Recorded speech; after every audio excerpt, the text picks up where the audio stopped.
to Cooking with Ignis and Lily. We're going to continue on our breakfast theme with episode 2, and we're going to make some French toast today. So what you're going to need some eggs, just regular white eggs work. Now, I'm going to use 2, but general rule of thumb is use 2 eggs for every 3 pieces of toast that you want to do. I'm only going to be doing 2, but 1 egg is just not going to be enough to coat both of those properly. We're also going to need some milk. As you can see, I have my bag skim milk here. I am in Canada, so that is the gold standard of milk right there.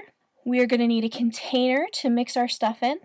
We're going to need some bread, and we're going to obviously need a frying pan. So what I'm going to do while I mix up the eggs and stuff is I'm going to put my skillet on the stove and heat it up to, you guessed it, level 5. I'm just going to let that get hot.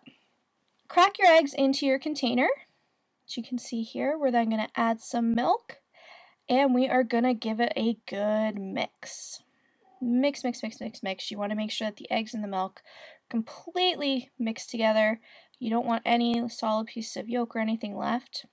And then we're going to go ahead and dip our bread in. Now, you might be thinking, wait, Ignis, what are you doing? You've forgotten a key ingredient when making French toast, and that would be cinnamon.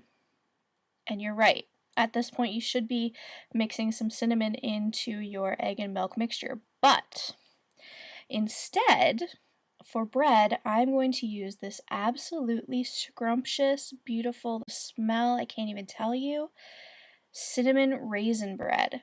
So because we already have cinnamon in the bread, I'm not going to put it in the mixture as well. Now, if you're a cinnamon fanatic, feel free. Totally up to you. The other thing is the raisins. If you're not a fan, obviously you can just use whatever kind of bread you want, but the raisins add such a nice little sweet punch to it when you're eating it. So I'd recommend you give this a try if you're a fan of this bread.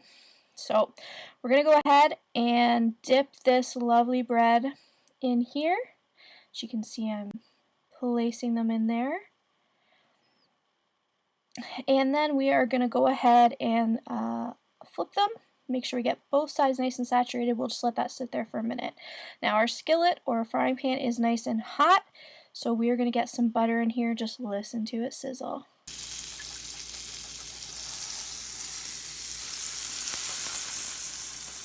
So once we have our butter in here, we've moved it around, make sure we've covered the bottom. We're going to go ahead and place in our pieces of toast or bread. Just listen to the sound that makes when it hits the butter. Oh, makes your mouth water.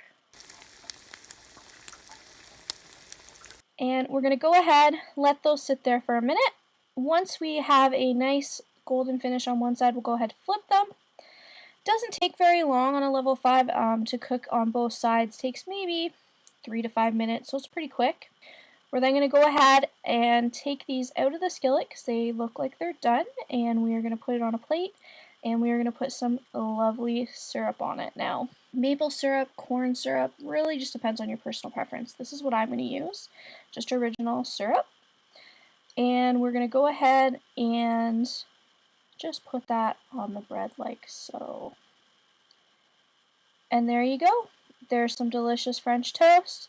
Quick, easy. If you clean as you go, especially while the French toast is cooking, is a great time to just quickly wash up those dishes so you don't have a massive cleanup once your food is done. Kind of do it as you go and you're good. Thank you, and you've been watching To Cooking with Ignis and Lily.